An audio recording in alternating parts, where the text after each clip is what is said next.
everyone. Welcome to Open. I'm Rhina Valentin, your host, Café con Leche, for the next hour, encouraging you to get social with us online, especially during these social distancing times. We want to hear from you. Tweet us and follow us on Instagram at BronxNet TV and like us on Facebook at Open BronxNet Television. And of course, if you want to get in touch with me, you can find me on all the platforms on Facebook, Instagram, Twitter, and LinkedIn at Rhina Valentin. So although we're going through a pandemic crisis, the state legislators were forced to pass a $177 billion budget that includes changing bail reform, overhauling Medicaid, while holding education funding flat. Joining us to discuss more on this subject matter, please welcome Assemblywoman Nathalia Fernandez.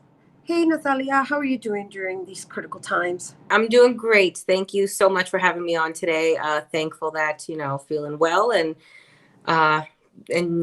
during this pandemic with everyone, but yes. All is good, thank God. Well, it's a wonderful thing that we do have technology so that we're able to continue forging forward and moving things forward. However, while New York is at a pause, the work that needs to be implemented is based on what our future looks like. So let's talk a little bit about this $177 billion budget. Yeah, well, it's a lot of money. And it's been tough since we started. And going into Albany this year, we knew we had less money to work with than last year. So it was already known before the year started that we had a $6 billion deficit, meaning that we didn't have enough to fund what we want to fund and what, increases we knew we wanted. So before the pandemic hit, it was already tough, trying to decide where to cut, because everybody is needing a little something more to continue the work that they're doing based on, the new information that was probably discovered the year before. But it was a really, really tough budget. And from the beginning, we knew that, Medicaid cuts might be in the budget. And since day one, myself and a lot of members were adamant, we can't cut Medicaid. Like before even the pandemic hit, this is a vital, vital program that funds our hospitals, that covers our constituents, and that provides, basic health care, even though, we should all be with the best health care to, the most vulnerable and lower income communities. So it was, a fight that started since day one. But when the pandemic hit, it really just flipped everything upside down. The state, I do commend the governor for his action in, getting the state ready for this with his deployment of supplies and direction for the Department of Health and everything. So I do think, it was good work there. But as we were getting to the budget, money was dwindling. Now, because of everything that was spent to start handling this pandemic, we were at a $10 billion, close to $15 billion deficit.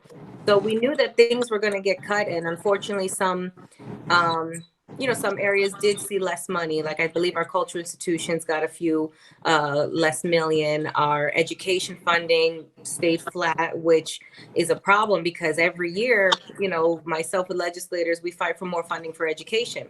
About like maybe 20 years ago, I could be wrong on the number, but a lawsuit was put to show that certain areas in the state are not receiving the funding that they need to address the problems in particular to the area. So New York City, a lot of inner city schools in poor income communities, we're struggling with making sure that the schools are up to par with the needs of the community.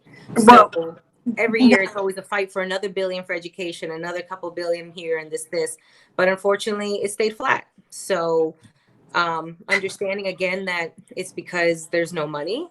I just felt that, for certain areas, we should have fought hard and kept the funding there and tried to increase it. Because I don't know if you guys saw my video on the floor when I explained my vote for this particular bill, because there was about 9 bills that were presented that broke down the budget. We're reinventing how our children are learning right now. Look how we're doing this interview. Right, exactly. Our children are learning like this. Our teachers are now probably having to do double hours trying to create the lesson plan and do it online. And but let's not forget the teacher. Let's talk about the parents too. The parents, yes. Parents who are small business owners as well. That too. And that was I don't want to say a letdown or something sad, but it was really just something that the state couldn't do. We were already tight on money. We lost more money. And then to know that there's an ask and a need for financial relief for small businesses, the state just couldn't afford it, like at all.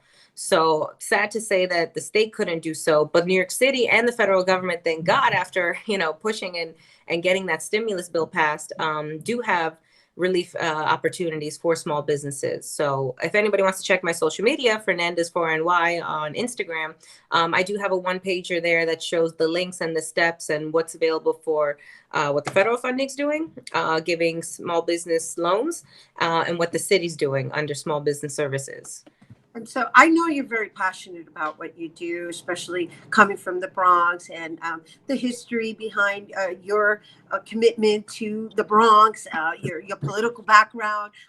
Does being or having been the Bronx regional representative for Governor Andrew Cuomo in the past work as an advantage for your particular district?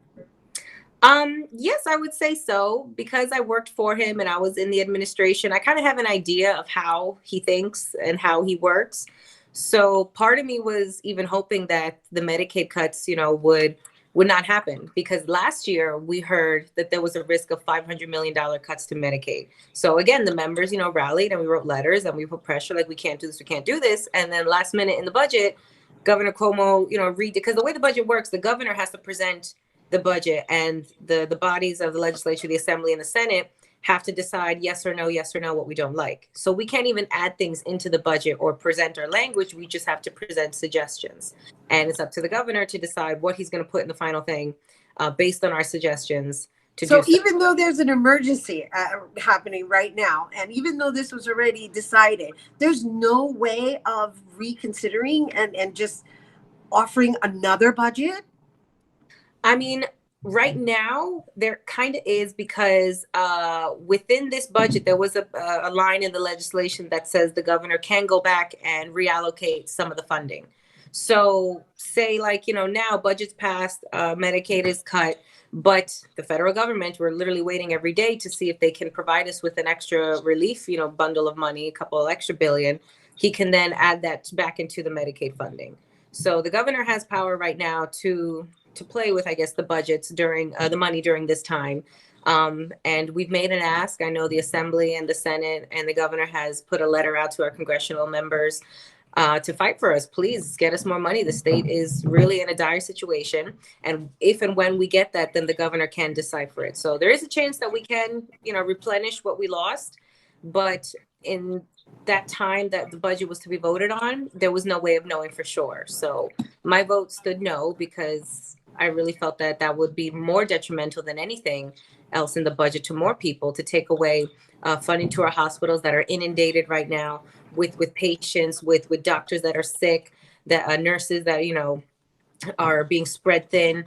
And morally in my heart, I just couldn't do it, and that's the toughest part, I think, now being an elected from being a staffer, is you really have to make, these tough decisions and understand what it's going to do.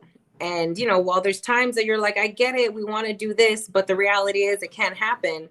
Sometimes you just have to stick with, your principles and your morals. Like, I understand there's no money, but I cannot vote okay on this. Like, I cannot just be okay with it. So, unfortunately. Yeah, no, I'm just taking in the way you're presenting it, because you're becoming emotional too, and I can only imagine. Yes, because here's the thing: when we listen to the elected officials, everybody's referencing things in numbers, and you're humanizing it and helping us understand exactly what's happening on that floor, right? Because you're dealing with numbers, but yet those numbers represent people.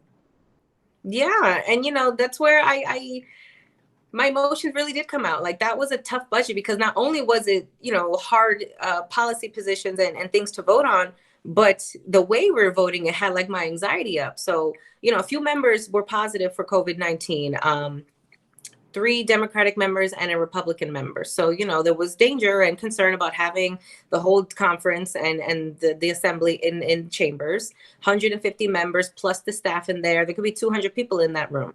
So we limited it to having 30 people in the room. So with the essential staff that is there, helping, I guess, with the count of the votes and all that, and the speaker and the majority leader leading the debates and everything. If members wanted to debate, you had to make a note beforehand and come to the floor with permission, knowing that only 10 other members were there, and you do your debate. And then when the vote was called, because the speaker, if you ever see it, the speaker's like, read the last section and then they count the votes. So I'm in my office looking on my computer on the live stream. And as soon as he says that, if I want to vote no, I got to run down to chambers to make sure I vote no. And if we wanted to vote yes, we did a rules change that we're able to count the yeses, by those that don't come down to chamber. So it was kind of like, a psychological thing, because you're like, okay, I need to vote no. What are the consequences of voting no? Because there's so many other things in this bill. Like that bill that I voted no on had a whole package about banning tobacco advertisements and e-flavored cigarettes, which I was all about. I was, happy to support that. I even had one of my original bills was made it into the budget that I'm happy about, but I had to vote no because of the bigger issue with Medicaid and education and bail reform that just, sit heavy on me. So watching, the assembly on the screen and then hearing no and running down, making sure that I don't miss, the final call to then, have my vote be yes or no. So, it was kind of like nerve wracking, because then it was like 2 days that we were doing this, and we had maybe like 4 hours, 5 hours to sleep before coming back into doing video conference and then, back into session. And between you and me, secret, not really secret, but I fell asleep in my chair for a second. So I remember like waking up like, oh my God, what time is it? I missed the vote. No, it's supposed to vote no on this. And I'm checking, and the TV screen doesn't even show what is the bill number that's being discussed. Because one of the bills, the debate was like 6 hours, because members were walking down and coming back up, and we had to wait for the turns, and it was tiring. And same time you couldn't look away, because God forbid you miss something, you missed the chance to vote and how you wanted to vote. So, all right. It was tough. Yeah, it sounds like it was tough. It sounds like you lost a lot of sleep over that. And you're a perfect example as to why we need more women in office. So thank you for sharing those details. No, you're welcome. And like one thing that I don't know, with women, I see it more in my colleagues too. Like we're very detail oriented. Right. So like reading through that bill line by line, and the bills aren't just plain English. Like it's spoken like a lawyer, I guess you want to say. Right. So the notes that I took literally look like this, with what's good, what's bad, this, and pros and cons, and like really weighing it out and trying to figure out like what's the effect on the greater public, and what would really be helpful to more people. So it's a lot of little work. It keeps your mind buzzing. Yeah, I can only imagine. And I can only imagine because there's a lot of lives and a lot of livelihood relying on these bills. So I want to thank you for taking the time to share it with our viewers. Are there any last words you want to share before we go? Well, right now, stay positive. I know this is a tough time, mentally, physically, emotionally, for a lot of people. And, please try to stay positive for yourself and for your neighbors. Check on your neighbors. If there's seniors, around your building or your neighborhood, if you can, give them a call. Please keep in touch with, the elected officials, the mayor's office, the governor's office, because information is constantly being put out. That's half of my work while I'm in quarantine here, just following up with the updates and making sure that I'm able to relay it out to my public. And, keep the spirits up. Thank you. It's going to be a rough week, maybe next week as well, but we will get through this. And if we listen to the rules, stay home, social distance, then we can get out of this quicker. Thank you. Thank you. Thank you, Nathalia Fernandez, Assembly Member, 80th District. You guys, for more updates from Assemblywoman Nathalia Fernandez and her office, you can follow her on Instagram and Twitter at Fernandez4NY. Yes. Right. Thank you so much. Thank you, Nathalia. Stay safe.